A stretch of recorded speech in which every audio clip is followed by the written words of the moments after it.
El grito de pánico de la señorita Sofía, en medio del lujo deslumbrante de la gala benéfica, se ahogó cuando, postrada en el suelo, supo que solo las manos de Mateo, el empleado a quien segundos antes había humillado por su pobreza, podían salvarla de una muerte segura.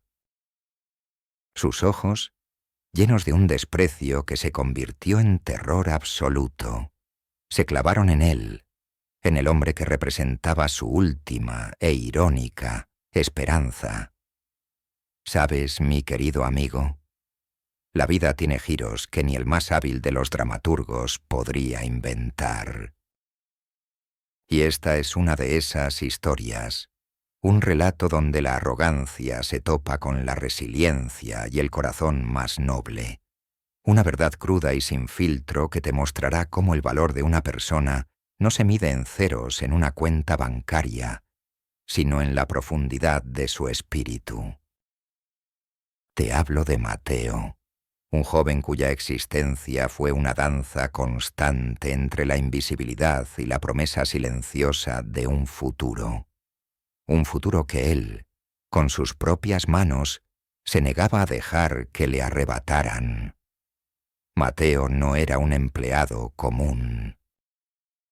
Sus manos, aunque ágiles y acostumbradas a manejar las herramientas de jardinería o a reparar viejas instalaciones en la vasta propiedad de los del Valle, no estaban curtidas por la rudeza del trabajo manual, sino por la suavidad y precisión de sus dedos al manipular complejos circuitos electrónicos o al ensamblar intrincados prototipos.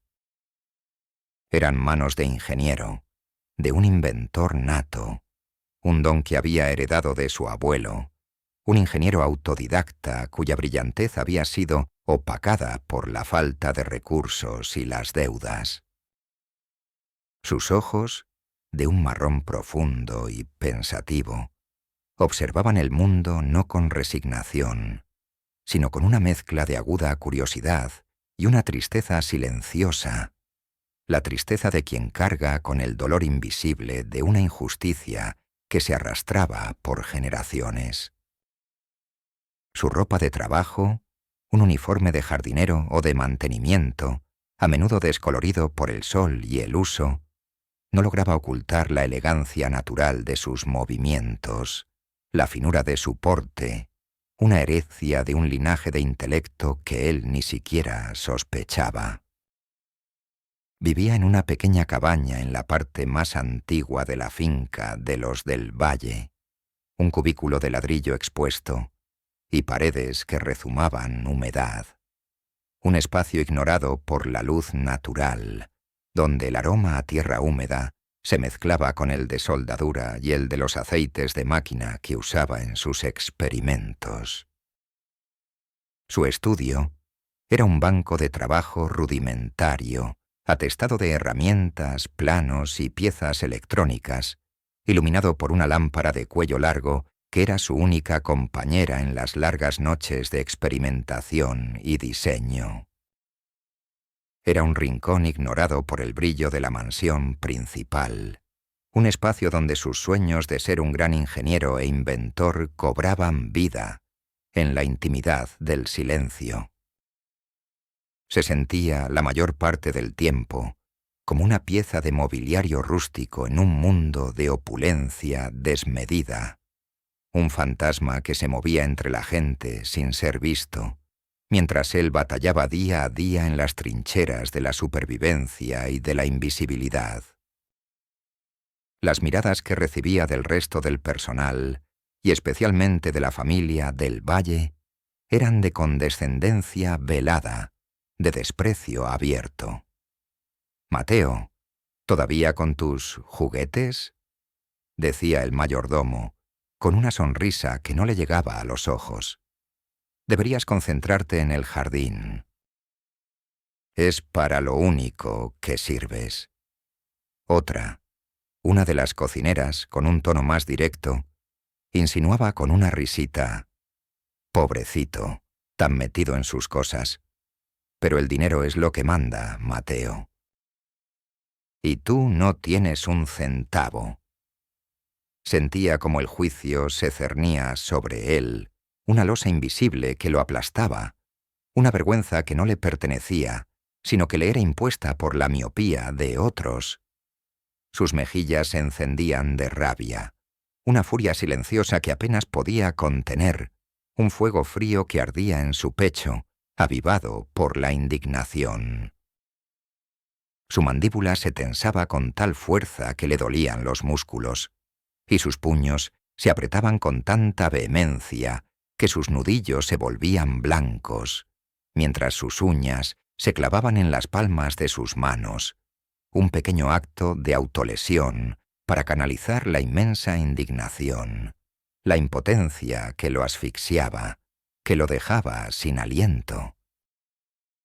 Un nudo se formaba en su garganta, un cúmulo de palabras que ardían por salir, por defender su intelecto, su valía, su existencia, pero se contenía por la necesidad de sobrevivir, por la promesa que se había hecho a sí mismo de no ceder ante la crueldad, por el recuerdo de la voz de su abuelo. Solo son palabras vacías. Lo importante es la verdad, el respeto por mí mismo y por mi ingenio. Ellos no pueden quitarme eso. Mi valor no se mide en monedas de oro ni en el tamaño de la mansión.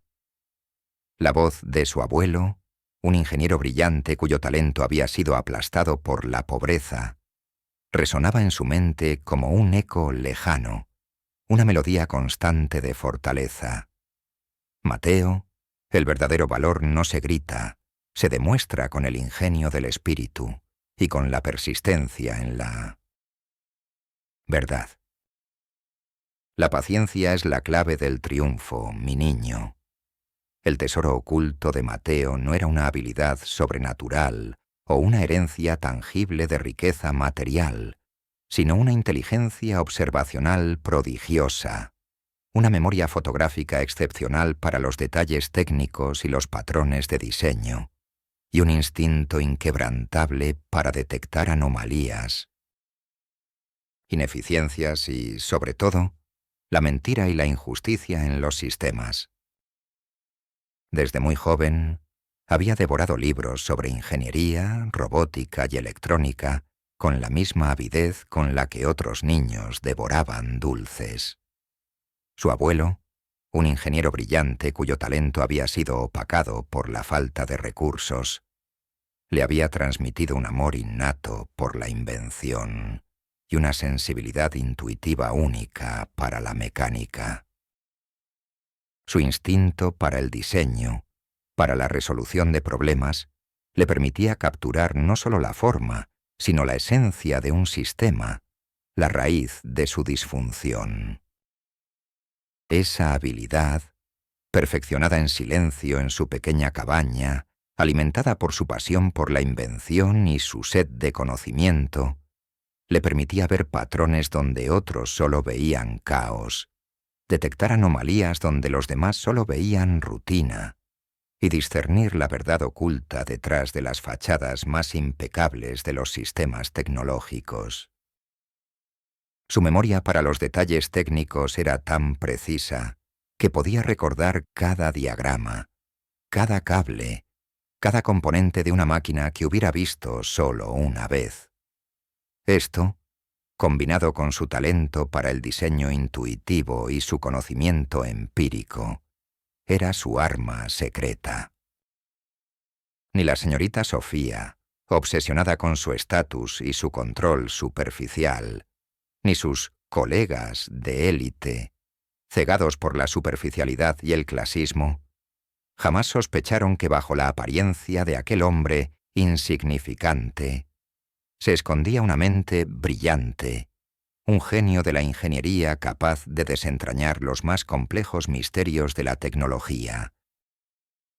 Una habilidad que un día, en su momento más oscuro y desesperado, el mundo a su alrededor se vería obligado a reconocer con una mezcla de sorpresa que los dejaría sin aliento, de profunda admiración que los haría reverenciarlo y finalmente, con un respeto reverencial que se materializaría en ojos desorbitados, en murmullos de incredulidad y, finalmente, en un silencio aturdidor, un silencio que vibraría con la fuerza de una verdad inesperada y devastadora.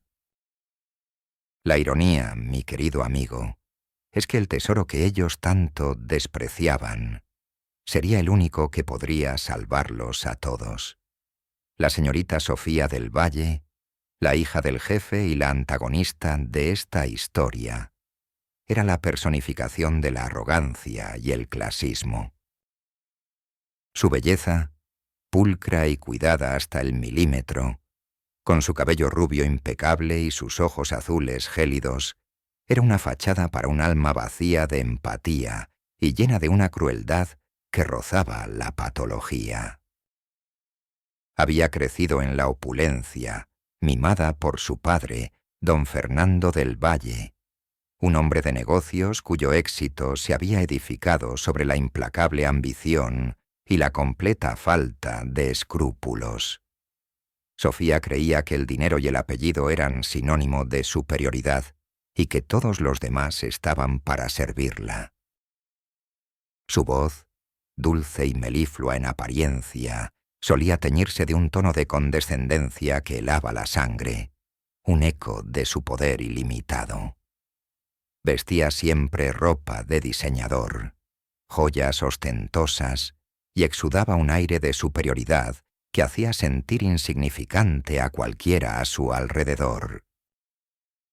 Sofía sentía un particular desprecio por Mateo, el jardinero, a quien consideraba una mancha en su impecable mansión, un recordatorio molesto de la existencia de la clase baja. Sus burlas eran constantes y deliberadas, un ejercicio diario de su poder. Mateo, ¿es que no sabe distinguir una rosa de un arbusto de mala hierba? ¡Qué ignorancia! Quizá su mente es demasiado simple para estas sutilezas de la botánica, decía Sofía con una sonrisa sádica, mientras lo miraba con desprecio. En otra ocasión, en una fiesta de jardín a la que Mateo servía, Sofía, con una mirada desafiante y una risita de hiena, arrojó intencionalmente un vaso de refresco sobre el césped recién cortado, justo a los pies de Mateo, y luego lo miró con los ojos entrecerrados, una malicia palpable en su expresión. «Límpielo, Mateo.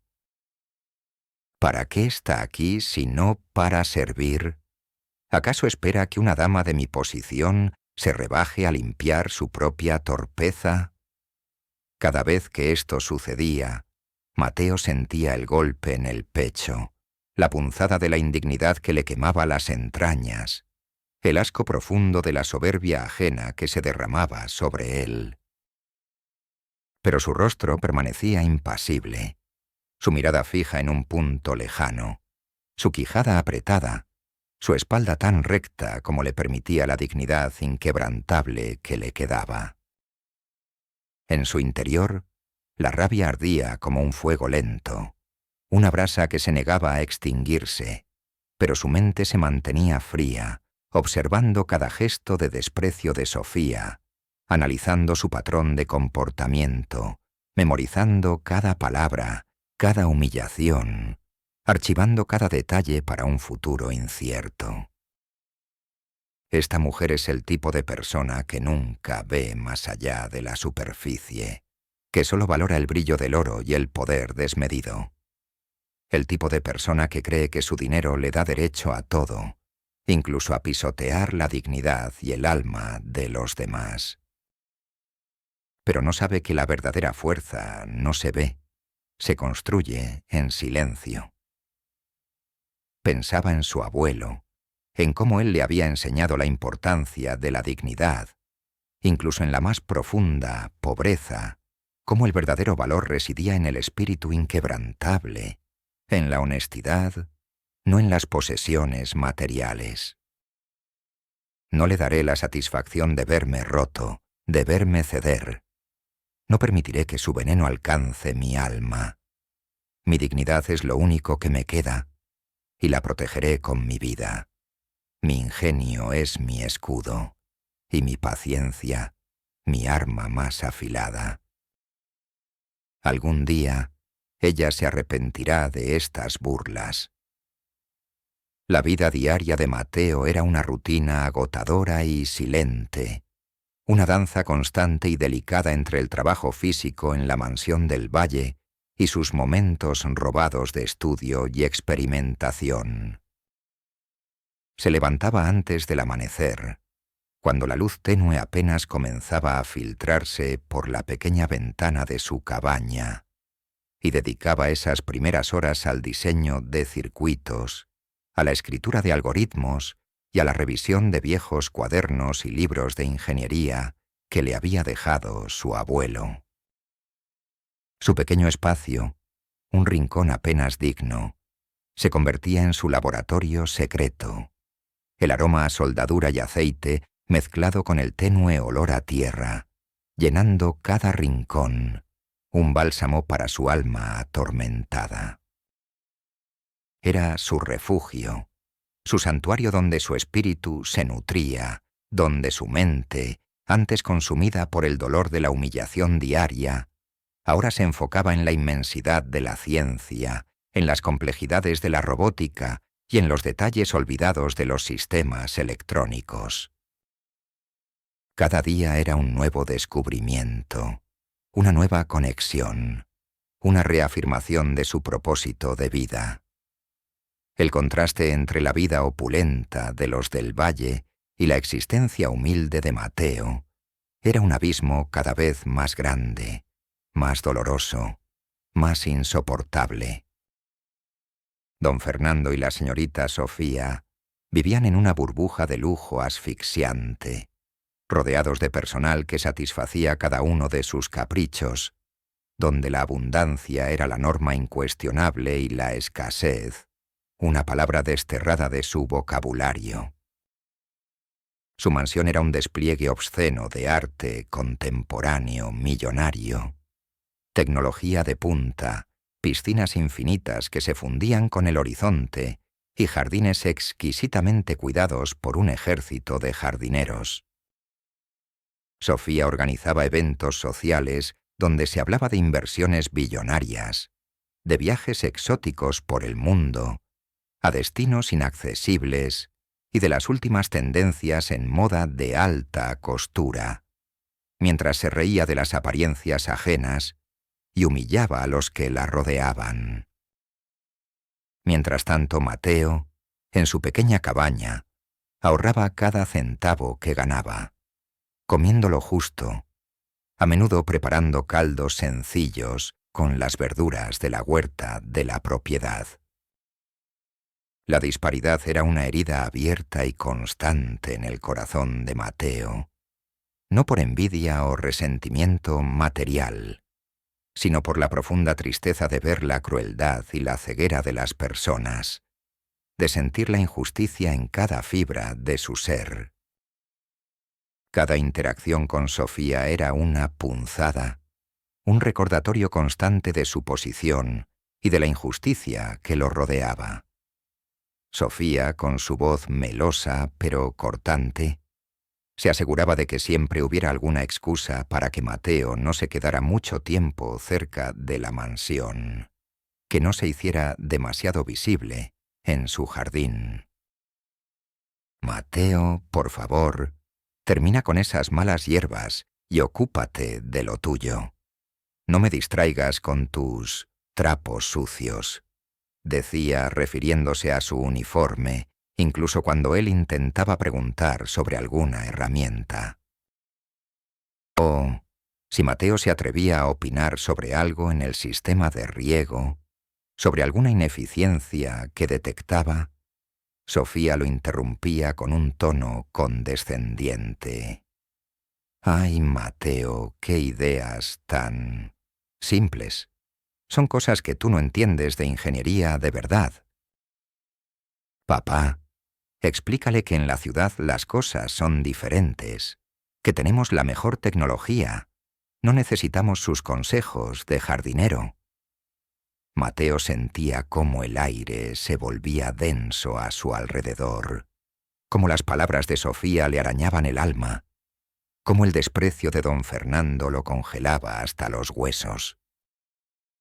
La humillación era tan constante que se había vuelto una capa más sobre su piel, pero por debajo de ella, la dignidad de Mateo permanecía intacta, una brasa ardiente en su pecho, una llama que se negaba a extinguirse. Sus ojos se empañaban a menudo, pero las lágrimas se quedaban contenidas, rehusándose a derramarse, a darles la satisfacción de verlo quebrarse.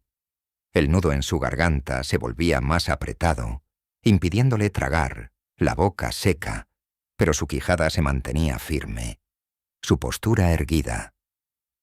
Algún día, la soberbia de ellos les pasará factura. La vida es un espejo, y siempre devuelve lo que se le da, multiplicado. La verdad siempre encuentra su camino, y esta vez, mi verdad será su ruina. Y mi venganza no será con ira, sino con mi ingenio, en el momento preciso. La semilla del cambio, el hilo de Ariadna que Mateo siguió en el laberinto de la injusticia y la mentira, llegó de la forma más inesperada, una tarde fría y solitaria en su cabaña. Desanimado tras otra jornada de trabajo monótono y de revivir las humillaciones de Sofía, Mateo regresó a su laboratorio, sintiendo el peso de la derrota en cada paso, la resignación oprimiéndole el alma. Mientras trabajaba en un prototipo de un sistema de seguridad inteligente para el hogar, un proyecto que soñaba vender algún día, escuchó en la radio una noticia alarmante.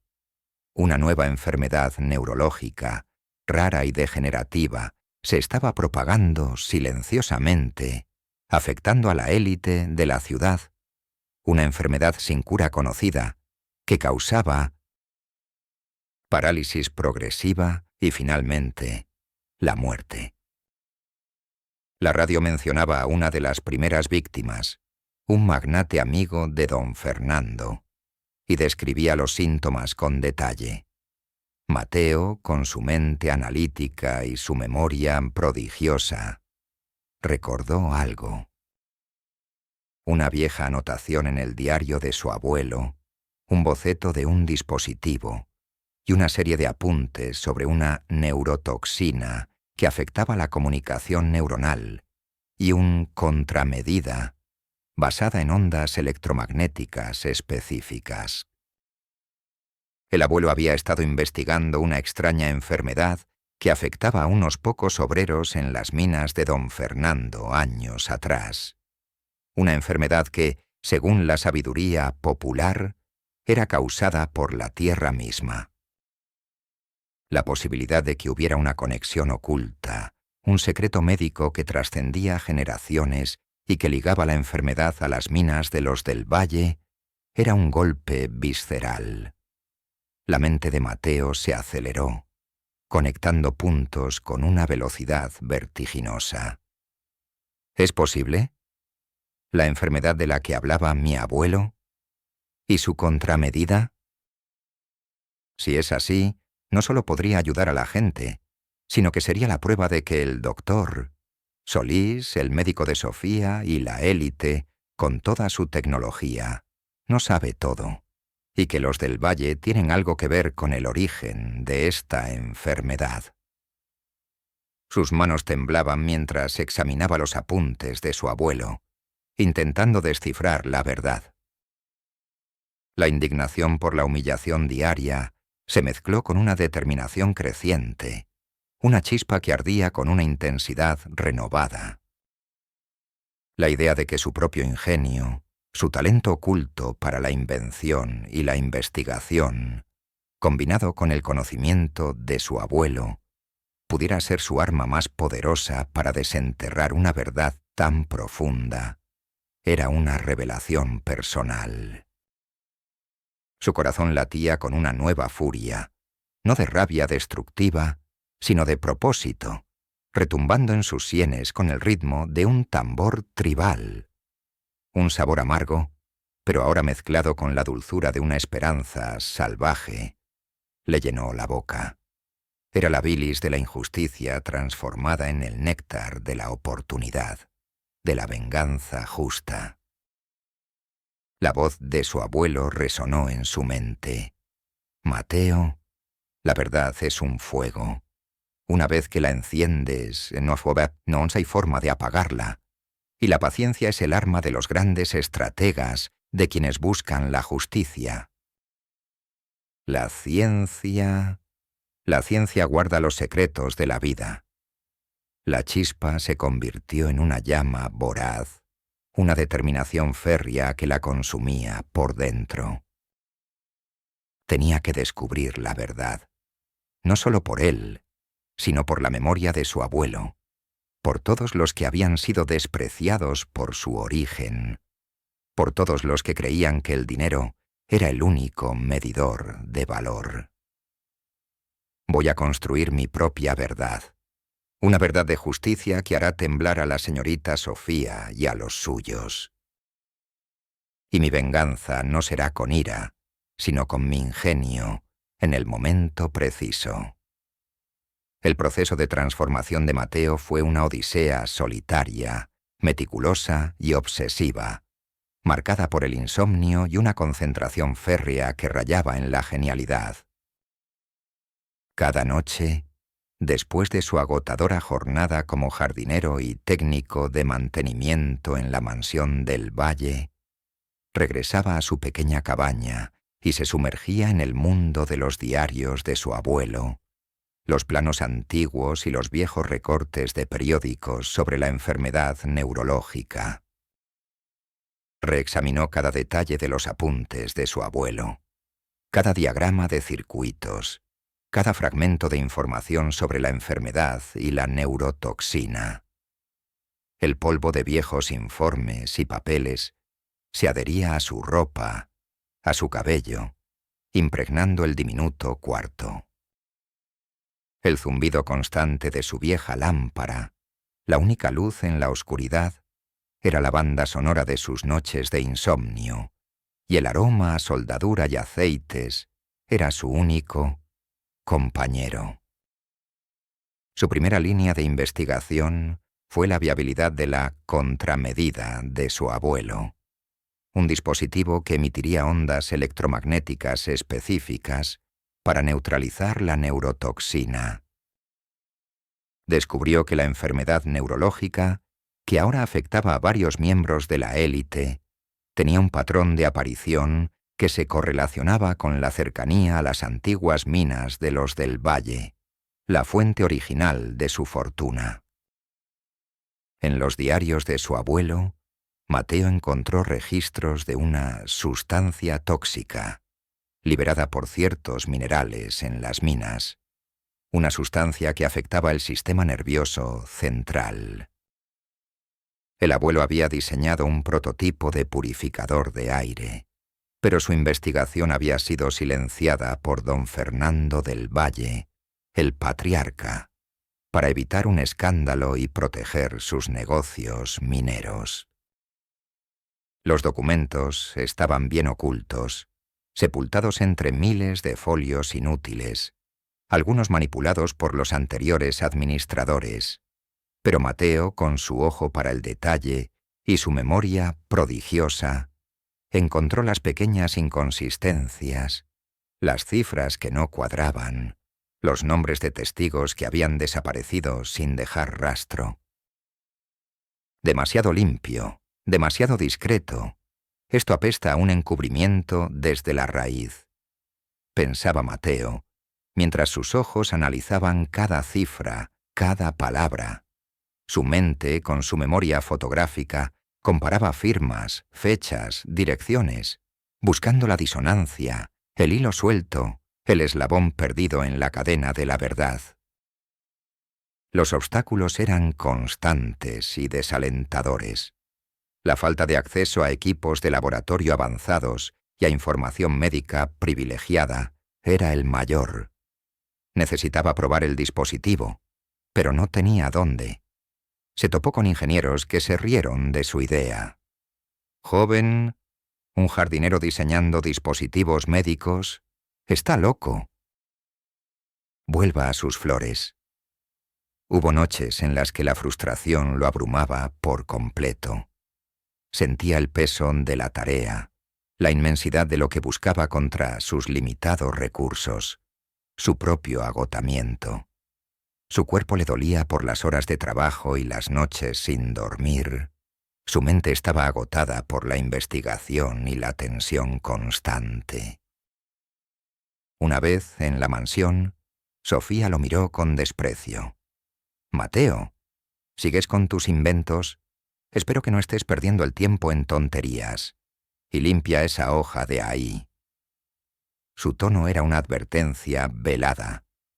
Su monólogo interno era un flujo constante de pensamientos y emociones. Una conversación consigo mismo que lo mantenía en pie. No puedo rendirme. No después de lo que le hicieron a mi abuelo.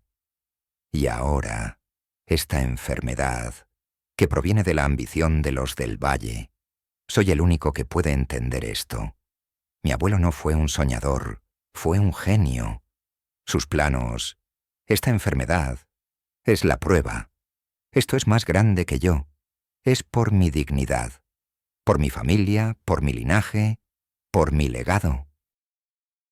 Por todos los que han sido despreciados por su origen.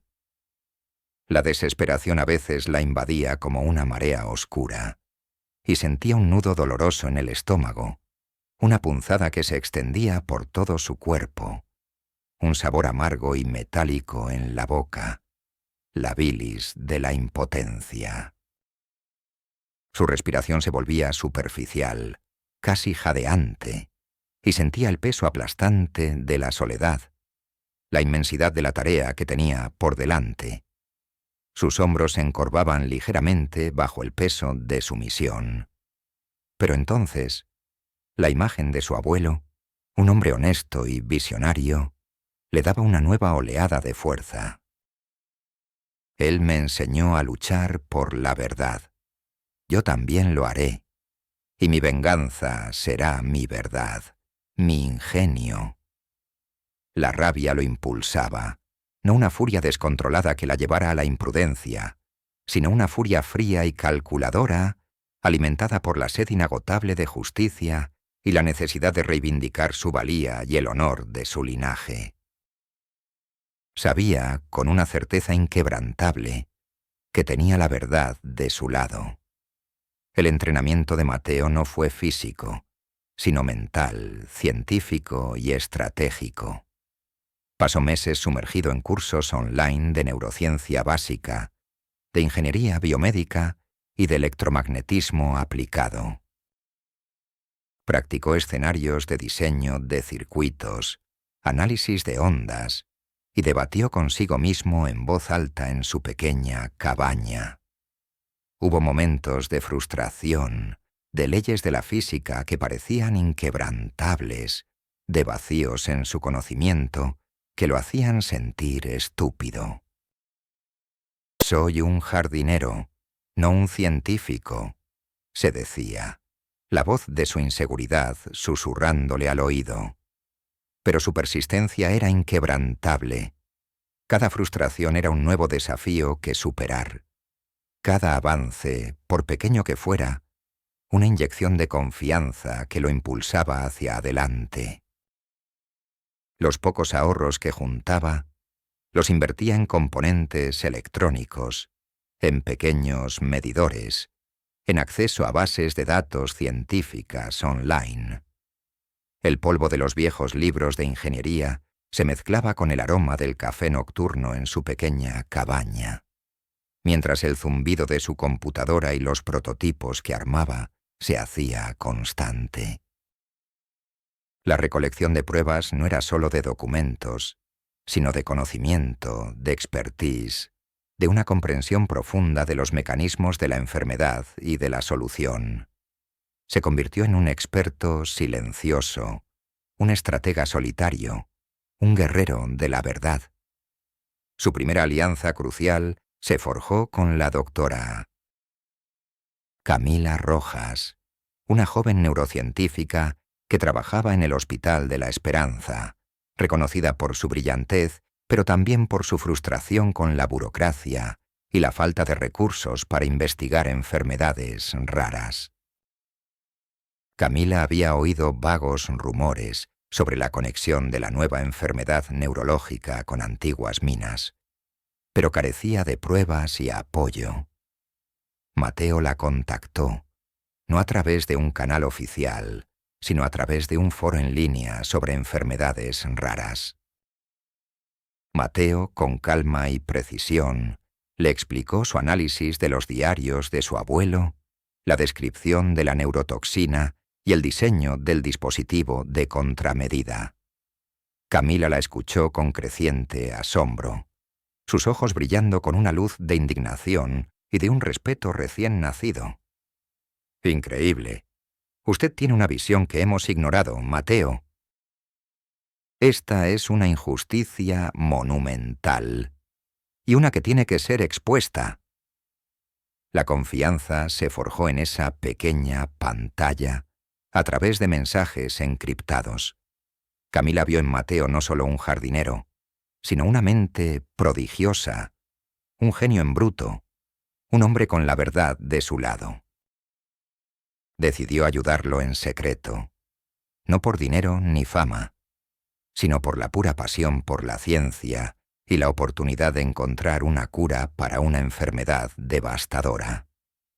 Este es un descubrimiento que definirá legados, Mateo. Un caso que marcará un antes y un después.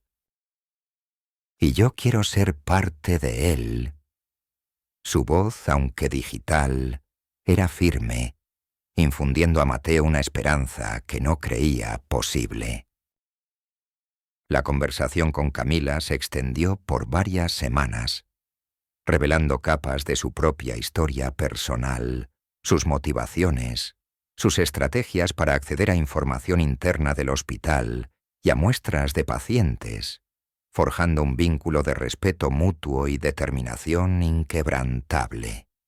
La segunda alianza crucial fue con el doctor Ernesto Valdés, un renombrado toxicólogo y geólogo ambiental retirado, conocido por su meticulosidad en la investigación de contaminantes y sus efectos en la salud.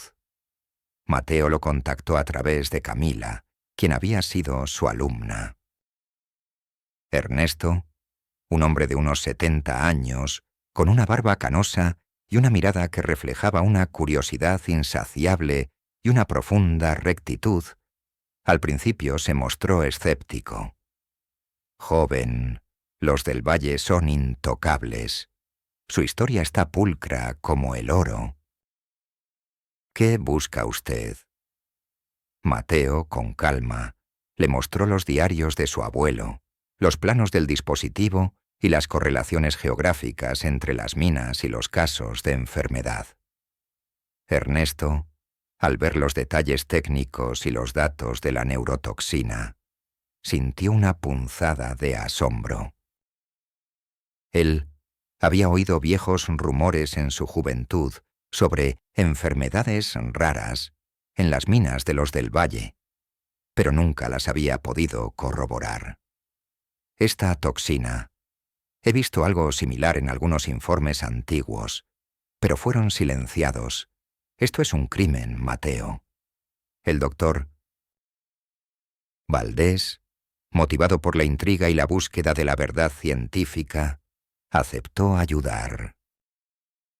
Su investigación en viejos registros geológicos, documentos de la época de la minería antigua y una base de datos de contaminación ambiental que él había construido, reveló la existencia de una beta mineral inestable en las minas Esmeralda de los del Valle, que liberaba una neurotoxina al aire cuando se excavaba sin las precauciones adecuadas.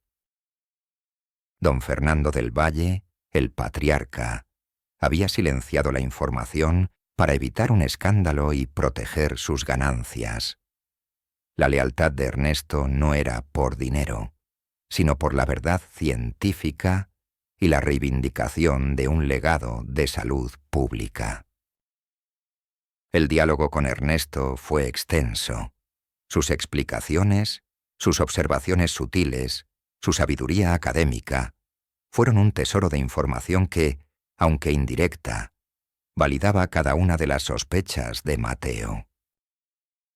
Su complicidad, su discreción y su apoyo silencioso fueron el tercer pilar fundamental en la construcción del caso contra los del Valle y el doctor Solís. La tensión en la vida de Sofía y su familia, los del Valle, aunque invisible para la mayoría de sus círculos sociales, comenzó a crecer, una grieta sutil en la pulcra fachada de su vida perfecta, una amenaza que se cernía sobre ellos como una sombra. La nueva enfermedad neurológica, que al principio parecía lejana, ahora había golpeado a uno de sus tíos, un pilar de la familia. Las extrañas preguntas que recibían de algunos colegas sobre viejas minas y contaminantes, los rumores de una nueva investigación sobre el origen de la enfermedad que el doctor Solís, su médico, solicitaba al hospital, todo comenzaba a inquietarlos. Sofía, con su obsesión por el control y la apariencia, sentía la presión inmensa de mantener el ritmo, de asegurar su posición en la élite, mientras la salud de su tío se deterioraba y la estabilidad de su fortuna, que creía inagotable y de origen impoluto, empezaba a mostrar vulnerabilidades, pequeños hilos que se deshilachaban. Su arrogancia se desmoronaba lentamente ante la incertidumbre, dando paso a una paranoia creciente. Una vez, en un evento social, Sofía escuchó un susurro. Dicen que la enfermedad viene de las minas antiguas, de esas que nadie quiere investigar. ¿Y si los del Valle tienen algo que ver? Sofía palideció, su mente trabajando a 1000 por hora, intentando conectar los puntos. El sudor frío perlaba su frente. La primera confrontación, aunque indirecta, ocurrió en una exclusiva cena de beneficencia a la que Sofía asistió, buscando apoyo para la investigación de la enfermedad de su tío. Mateo, ahora con una presencia discreta y una confianza tranquila que irradiaba desde su interior, también estaba presente, pero no como empleado, sino como invitado del doctor, Gabriel Solís y la motora Camila Rojas, quienes lo presentaban como su colega investigador en tecnología médica. Sofía, al ver a Mateo allí, elegantemente vestido, conversando con el doctor Solís, la miró con desdén y una sonrisa de superioridad que se congeló en su rostro. «Vaya, Mateo, ¿has subido de nivel? ¿Ahora te dedicas a la alta sociedad? Espero que no estés aquí para buscar sobras o para limpiar los platos». Su tono era altivo, su mirada de burla, un intento de regresarlo a su lugar. Mateo lo miró con calma, sus ojos fijos en los suyos, sin parpadear. «Señorita del Valle, estoy aquí para celebrar la verdad. Y para asegurarme de que los legados sean honrados, incluso los que se intentan enterrar, incluso los que afectan a la salud de las personas». El doctor Gabriel Solís, por su parte, se acercó a Sofía y, con una voz casual y un gesto despreocupado, le comentó sobre las fascinantes historias de los orígenes de las grandes fortunas. A veces, las más interesantes son las que están enterradas bajo años de silencio, ¿no cree? Como el caso de ciertas enfermedades, de ciertos contaminantes que se desestimaron prematuramente. La mención de las enfermedades y los contaminantes golpeó a Sofía como una descarga eléctrica. Su rostro, al principio impasible, mostró una tensión casi imperceptible en la mandíbula. Se miró con su padre, con una mirada de preocupación y un miedo incipiente. La arrogancia de Sofía se desvaneció por un instante y una chispa de paranoia brilló en sus ojos. Ella asintió, su rostro impasible, pero Mateo, que lo observaba de cerca, sintió la punzada de la justicia cercana. Su monólogo interno fue de una tristeza profunda, mezclada con una satisfacción fría. Aún no lo entienden. Creen que el dinero lo compra todo, que el lujo es sinónimo de superioridad. Pero la verdadera salud no está a la venta. ¿Están tan ciegos? ¿No ven la tormenta que se cierne sobre ellos, la que se construyó con sus propias mentiras? Sintió el peso de la desesperación en el aire que los rodeaba, la ignorancia ciega que los envolvía, una burbuja de arrogancia que se negaba a romperse. La segunda confrontación fue más directa y mucho más dolorosa para Sofía. Un periódico nacional, influenciado por la información filtrada por Camila y Ernesto, publicó un extenso reportaje sobre el misterio de la enfermedad silenciosa, una conexión oculta con las minas del Valle, con referencias veladas a la posibilidad de que la enfermedad fuera causada por un contaminante de sus antiguas minas, y a la intriga que rodeaba la gestión pasada de la Corporación del Valle. Nada directo contra Sofía aún, pero las implicaciones eran claras, y la élite médica y empresarial comenzó a murmurar, a tejer teorías, a distanciarse. Sofía, en una reunión de inversionistas, sintió como las miradas se posaban en ella con una nueva intensidad, una mezcla de curiosidad y desconfianza. Señorita del Valle, ¿verdad?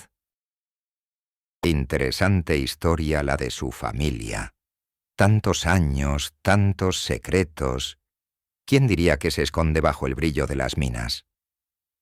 La paranoia de Sofía crecía exponencialmente, devorándola por dentro. Empezó a sospechar de sus propios empleados, de sus socios más leales, de los miembros de su propia familia. Sus gestos se volvieron más bruscos, su voz más áspera y cortante, sus movimientos más erráticos y nerviosos. Se notaba un tic nervioso incontrolable en su ojo derecho, que se acentuaba con cada nueva preocupación, y a menudo sus manos se apretaban en puños cerrados bajo la mesa, sus nudillos blancos por la tensión. La tensión alcanzó niveles palpables, un aire cargado de electricidad. Un día, el tío de Sofía, el que sufría la enfermedad neurológica, empeoró gravemente. Los médicos del Hospital de la Esperanza, incluido el doctor Solís, declararon que no había nada más que hacer, que solo era cuestión de horas. Don Fernando, el padre de Sofía, recibió una llamada anónima con información explícita sobre la verdadera causa de la enfermedad de su hermano, sobre el dispositivo de contramedida que había diseñado el abuelo de Mateo y sobre el encubrimiento de años. La llamada lo dejó en shock. Él, que había estado ciego por su favoritismo y por la ambición, se encontró en una encrucijada moral. Se acercó a Sofía, la llamó a su despacho. Su rostro pálido, sus ojos llenos de una confusión y un terror crecientes. «Sofía, ¿qué es esto? ¿Qué está pasando? ¿Qué sabes tú de todo esto?» «La enfermedad de tu tío, ¿es verdad que viene de nuestras minas? ¿Y que Mateo, ese jardinero, tiene la solución?» Su voz era un susurro quebrado. Sofía lo miró, sus ojos llenos de furia, pero también de miedo. «Padre, son mentiras. Ese Mateo y esos científicos están conspirando contra nosotros. Su monólogo interno era de una frialdad estratégica. Está asustada. Lo sabía. Su fachada está resquebrajándose. La verdad es un virus, y ahora se está extendiendo por dentro. El diario, el dispositivo. ¡Qué ironía! La espera era tensa. Una cuerda estirada hasta el límite. La anticipación, palpable. Una electricidad en el aire que presagiaba el desenlace. El momento de la verdad se acercaba, y Mateo, el jardinero humillado, estaba listo, más que listo, para enfrentar al gigante y revelarle la verdad que lo haría temblar hasta los cimientos de su alma y su linaje. El clímax explotó en la fastuosa sala de reuniones del Hospital de la Esperanza, el mismo lugar donde el doctor Solís había desestimado a Lorena, y donde ahora se celebraba una reunión de emergencia del Consejo Médico, convocada por don Fernando del Valle. La atmósfera inicial era de tensión palpable, el susurro de las conversaciones tensas y el aroma a desinfectante mezclado con el café fuerte llenando el aire. El doctor Solís, con una impecable bata blanca y una sonrisa forzada, intentaba proyectar una imagen de control y confianza, su equipo de especialistas a su lado. El tío de Sofía, el paciente, estaba presente, débil y moribundo, en una camilla de cuidados intensivos, conectado a monitores, su respiración superficial. Don Fernando, el patriarca, estaba presente, con el rostro demacrado por la preocupación, pero con una mirada de profunda angustia. Sofía estaba a su lado, intentando consolarlo, su propia cara pálida. Mateo se movía entre los asistentes, no como empleado, sino como invitado del doctor. Gabriel Solís y la doctora Camila Rojas, quienes lo habían presentado como un experto en tecnología electromagnética aplicada a la neurociencia. Llevaba un traje sencillo, pero elegante, que realzaba su porte digno, y sus ojos brillaban con una determinación fría como el acero. Cuando el doctor Solís se disponía a dar su informe sobre el estado terminal del paciente, con un proyector mostrando gráficos de declive detrás de él, Mateo se acercó sigilosamente al estrado. Llevaba en sus manos no una herramienta de jardín, sino un pequeño dispositivo metálico y un disco duro. El doctor Solís, al verlo tan cerca de su pedestal, lo miró con desprecio. «Mateo, ¿qué haces aquí? ¿Te has equivocado de sala? Vuelve a tu puesto. No hay nada que un jardinero tenga que decir en una reunión médica». Su voz, un susurro lleno de arrogancia, era para él un intento de humillación íntima. Pero Mateo no se inmutó. Su mirada permaneció fija en los ojos del doctor Solís, una calma inquebrantable que heló la sangre del magnate. Con un movimiento sereno y deliberado, Mateo depositó el dispositivo y el disco duro sobre el atril. «Disculpe, doctor».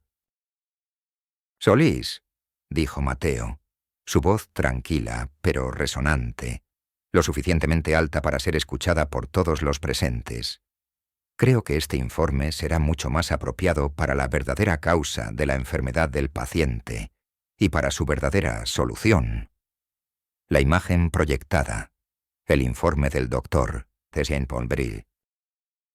Solís se desvaneció y en su lugar apareció una serie de gráficos detallados sobre la neurotoxina liberada por las minas del valle, los informes de contaminación ambiental silenciados y los casos correlacionados con la enfermedad. Y luego, una imagen de alto impacto. Los planos originales del dispositivo de su abuelo, con el nombre de Proyecto Armonía, y una explicación científica de cómo las ondas electromagnéticas específicas podían neutralizar la toxina. Esta enfermedad, continuó Mateo, su voz firme, es el resultado de la ambición de la Corporación del Valle, que durante décadas ha explotado minas sin la precaución necesaria, liberando un tóxico letal. Y este dispositivo, creado por mi abuelo, puede salvar vidas. Las reacciones fueron explosivas, viscerales, un estallido de emociones que recorrió la sala como una onda sísmica. El doctor Gabriel Solís, que hasta ese momento había exhibido una seguridad pétrea, una fachada inquebrantable de control, sintió como el color abandonaba por completo su rostro.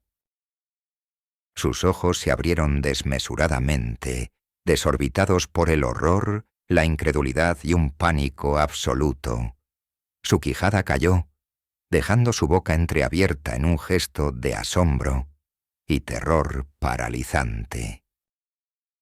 Un sudor frío, copioso y pegajoso, perló su frente, y sus manos temblaron incontrolablemente, sus dedos incapaces de sujetar la pluma que tenía en la mano, la cual se deslizó de sus manos con un tintineo sordo al chocar contra la mesa de caoba.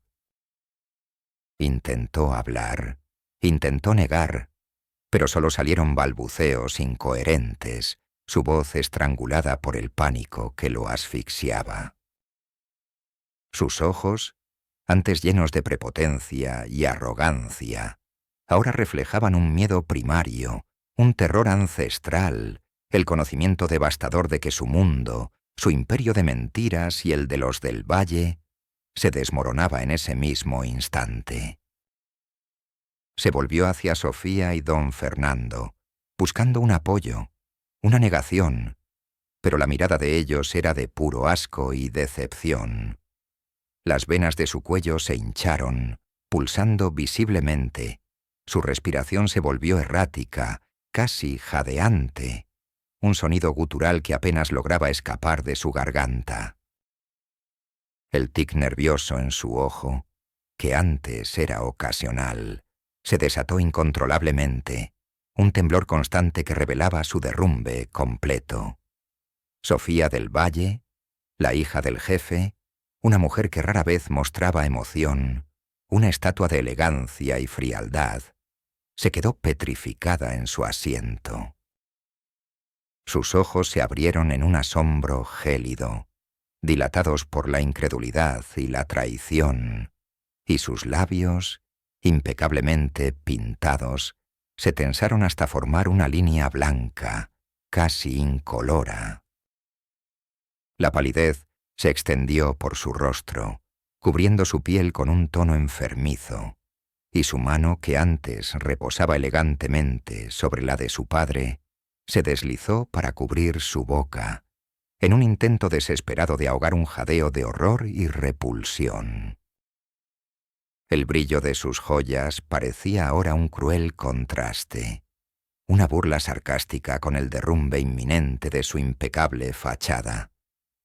Sintió una punzada aguda en el estómago, un retortijón de náusea, un presentimiento escalofriante de la catástrofe que se cernía sobre ellos, sobre su vida perfecta. Sus ojos se llenaron de lágrimas de rabia y vergüenza que corrieron por sus mejillas. Don Fernando del Valle, el patriarca, al ver la evidencia irrefutable, su propio nombre implicado en el encubrimiento, se desplomó en su silla, su rostro demacrado por el shock y la humillación. Sus manos temblaban incontrolablemente, sus ojos fijos en Mateo, el jardinero, con una mezcla de furia y un terror que lo dejaba sin aliento. Los miembros del consejo y los inversionistas, la crema innata de la industria médica y minera, que minutos antes murmuraban con frivolidad y risas superficiales, ahora estaban en un estado de shock colectivo. Un silencio sepulcral, espeso y pesado, se apoderó de la sala. Un silencio tan denso que casi se podía cortar con un cuchillo, donde solo se escuchaba el latido de los corazones acelerados y la respiración contenida. Luego, el silencio se rompió por un coro de exclamaciones ahogadas, jadeos de asombro y murmullos incrédulos de horror y traición que se extendieron como un incendio.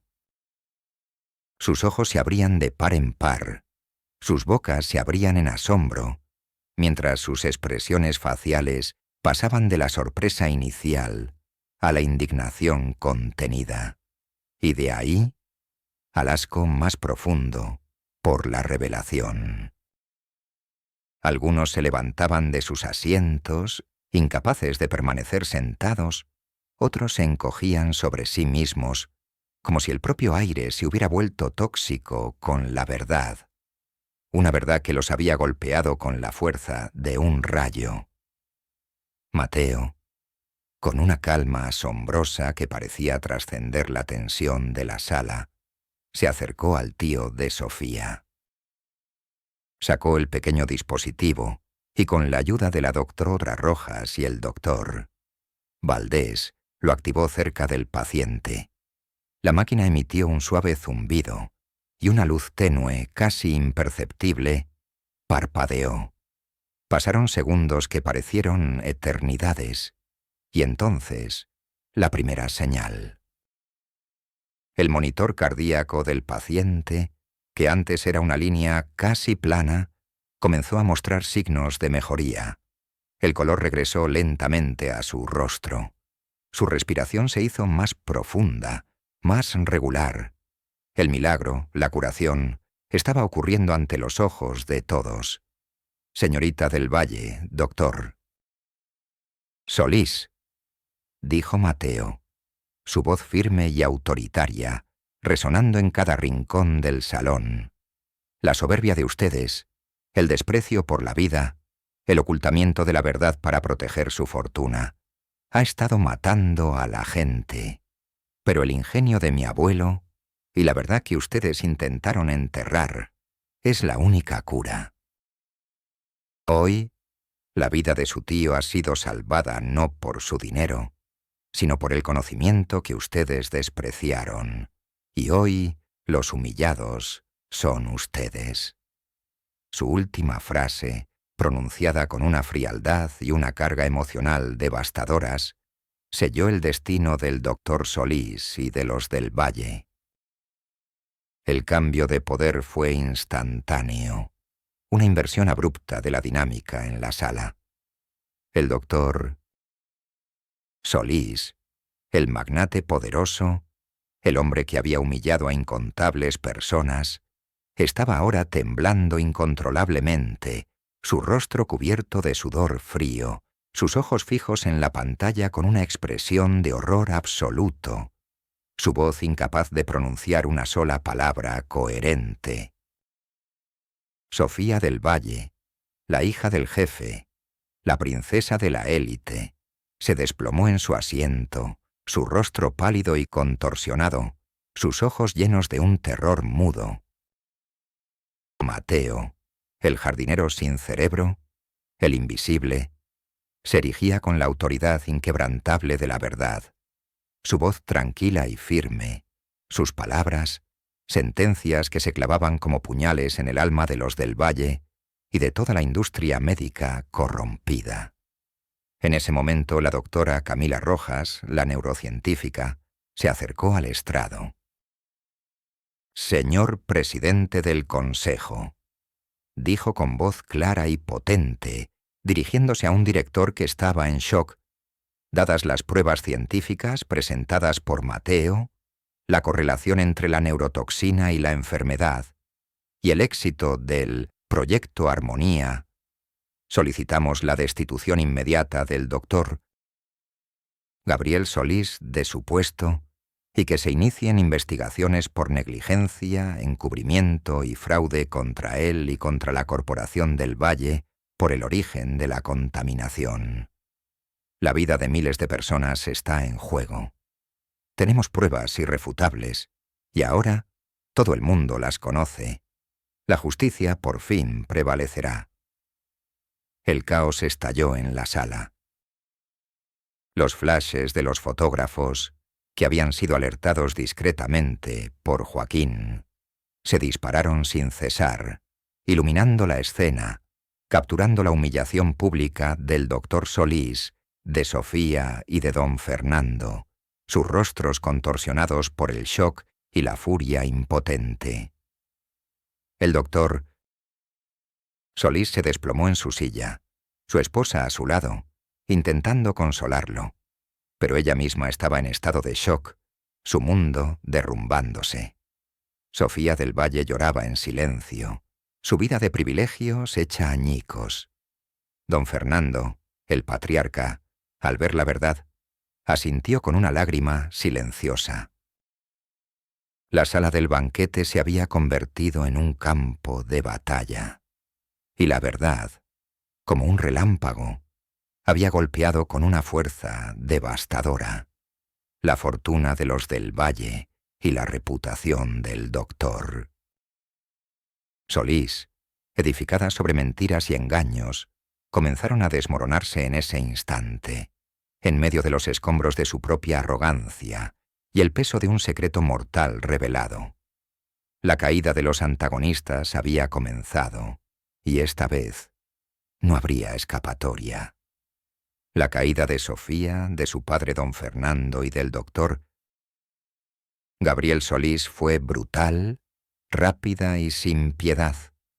Un espectáculo mediático que se transmitió por todos los canales y periódicos. Un relato de justicia que resonó en cada rincón del país. Los titulares bramaban con el escándalo, sus letras grandes y negras gritando la verdad al mundo. El magnate minero y el doctor codicioso, culpables de la enfermedad silenciosa. El héroe inesperado, el jardinero que salvó vidas y reveló la corrupción de la élite.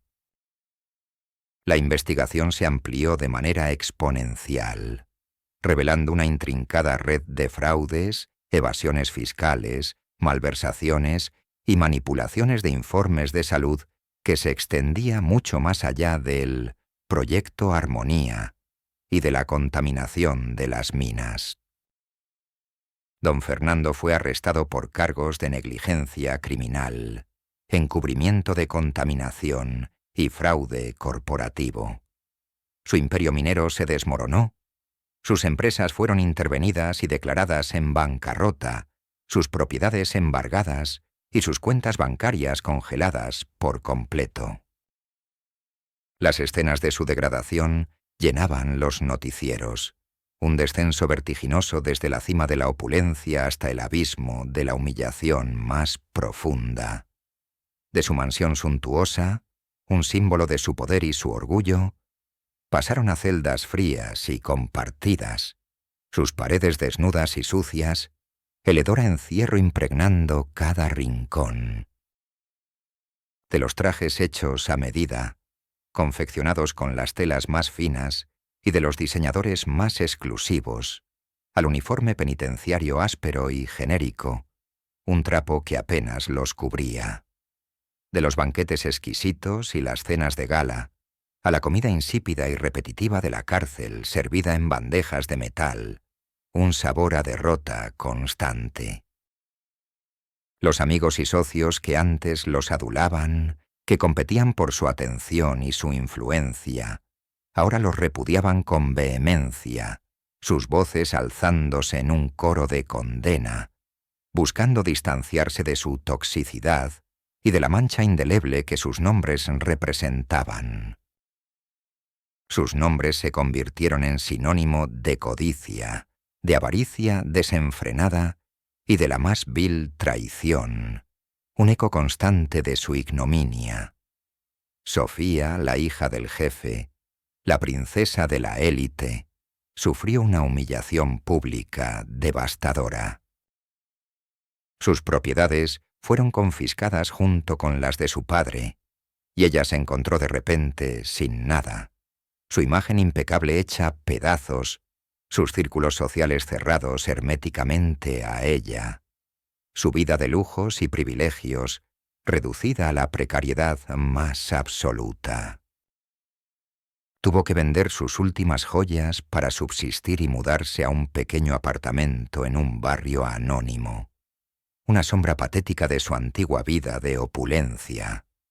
Su rostro, antes inmaculado, mostraba ahora signos de estrés y envejecimiento prematuro, surcado por arrugas de preocupación y desesperación.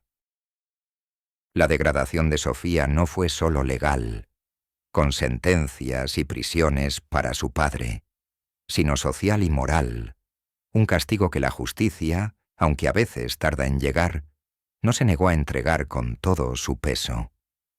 Sofía, la que había humillado a Mateo por su pobreza, se vio ahora enfrentada a la pobreza y a la humillación pública, su soberbia hecha añicos.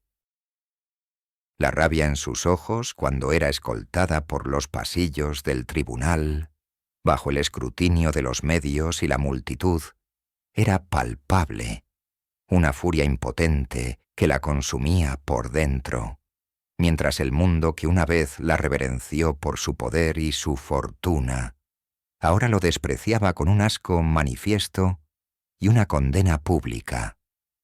El doctor Solís, por su parte, perdió su licencia médica y enfrentó cargos por negligencia y encubrimiento, su prestigio y su carrera, reducidos a escombros. Mientras tanto, el triunfo de Mateo fue una luz que se expandió por toda la sociedad, una luz que iluminó los rincones más oscuros de la injusticia y la desesperación. De un joven jardinero despreciado y sin educación, se convirtió en una figura de inspiración para millones, en un símbolo viviente de la justicia, la ciencia, la compasión y la perseverancia inquebrantable. Su nombre, antes pronunciado con lástima o desinterés, ahora resonaba en los titulares con un respeto reverencial, un testimonio de su valentía y su visión. No solo recuperó el legado de su abuelo, sino que lo honró y lo expandió, transformándolo en una fuerza para el bien y para la creación de oportunidades.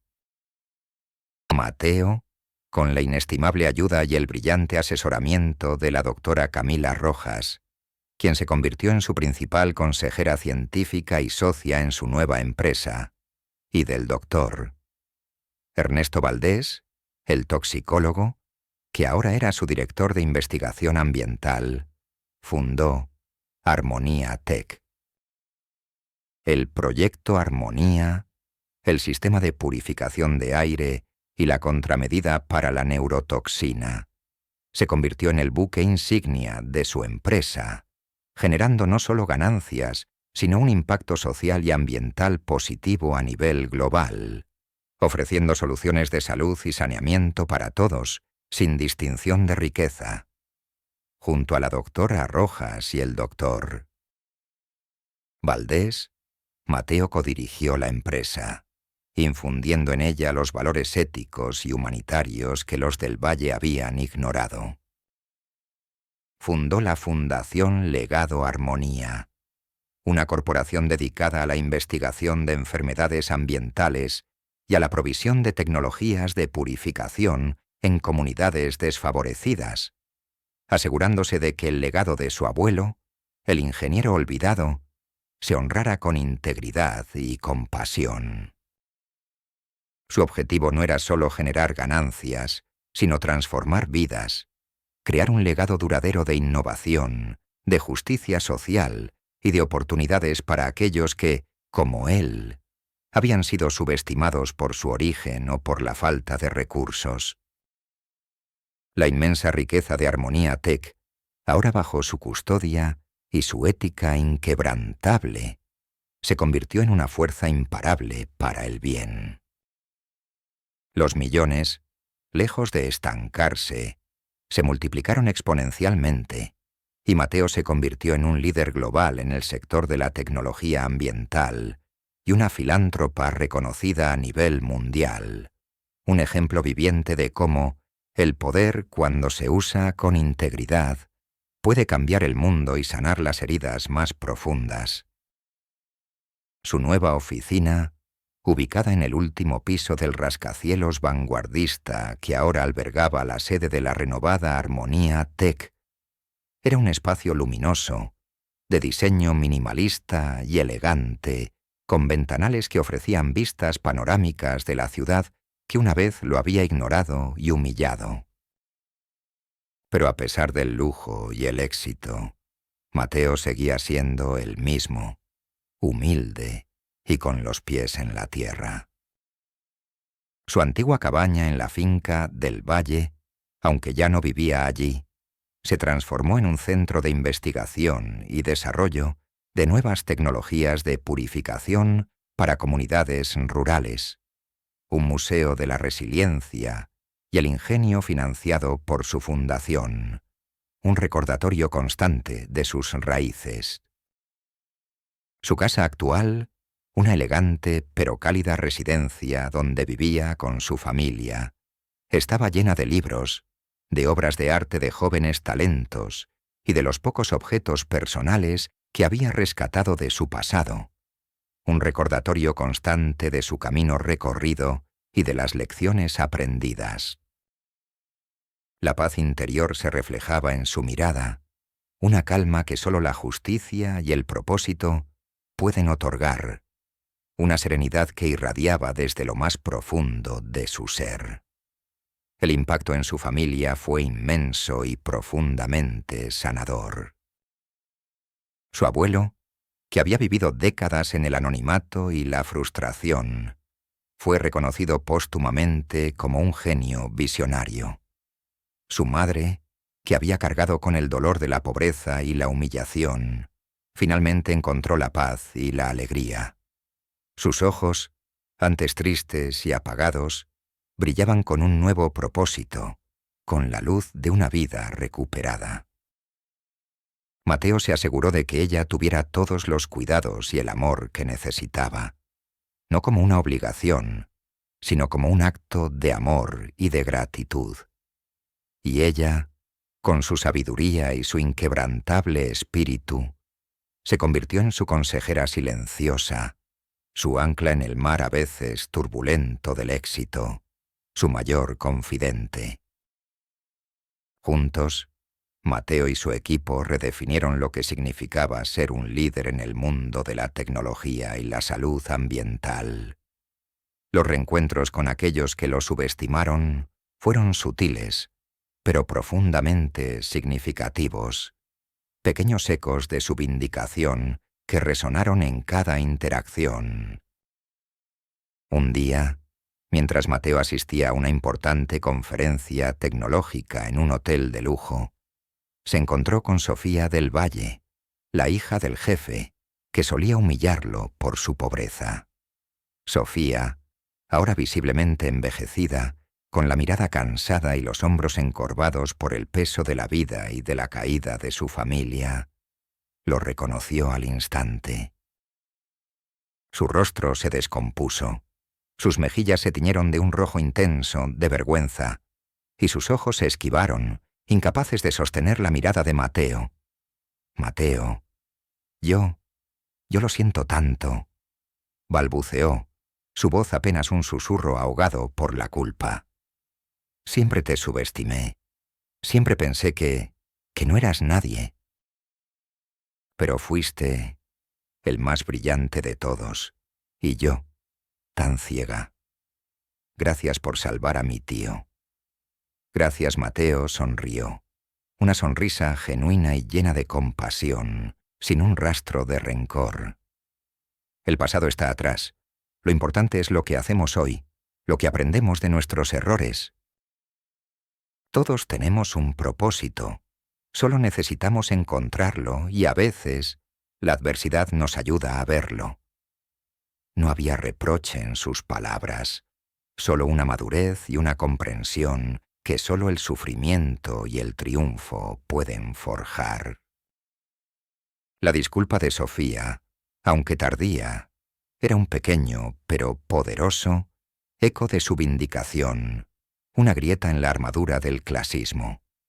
Otro día, un antiguo colega del doctor, Solís, que lo había despreciado en la mansión, se inclinó respetuosamente al ver a Mateo entrar en el lujoso edificio de Armonía Tech. «Señor Mateo, mis respetos. Usted es un ejemplo». Siempre lo supe, aunque no me atrevía a decirlo. Pequeños gestos, pero grandes significados, que resonaban con la fuerza inquebrantable de la justicia y la verdad. La vida de Mateo, mi querido amigo, se convirtió en un faro inquebrantable de que la verdad, la integridad y la perseverancia son las armaduras más poderosas frente a la crueldad, la mentira y la avaricia sin límites. Nos enseña que el verdadero valor de una persona no reside en el brillo de su apellido o la opulencia de su riqueza, sino en la pureza de su espíritu, en la fuerza de su carácter y en la firmeza de su determinación inquebrantable frente a la adversidad. La historia del jardinero humillado y la hija del jefe arrogante es un recordatorio contundente de que las apariencias engañan de manera cruel y que la verdadera belleza y el verdadero poder residen en el ingenio, en la honestidad del alma y en la autenticidad, no en la perfección de una fachada construida sobre engaños y desprecios. Mateo, el empleado subestimado, el jardinero sin cerebro, no solo recuperó el legado de su abuelo y la verdad sobre la enfermedad, sino que se convirtió en una voz para la justicia social en el ámbito de la salud ambiental, en un filántropo generoso y visionario, en una prueba viviente de que el valor de una persona no se mide en su estatus social o en su fortuna, sino en su capacidad para luchar por la verdad, incluso cuando el camino es oscuro y peligroso, y el enemigo, aparentemente, invencible. Su legado, más allá de la exitosa y ética Armonía Tech, fue el de un hombre que, con su mente aguda y su corazón noble, desentrañó la oscuridad más profunda y encendió una luz de esperanza para todos los que creían que la justicia era solo una ilusión inalcanzable. Y esa, mi querido amigo, es una historia que vale la pena escuchar una y otra vez, una y mil veces, para que nunca olvidemos que la verdad siempre prevalece, que la justicia siempre encuentra su camino y que el verdadero triunfo se construye con la dignidad del espíritu.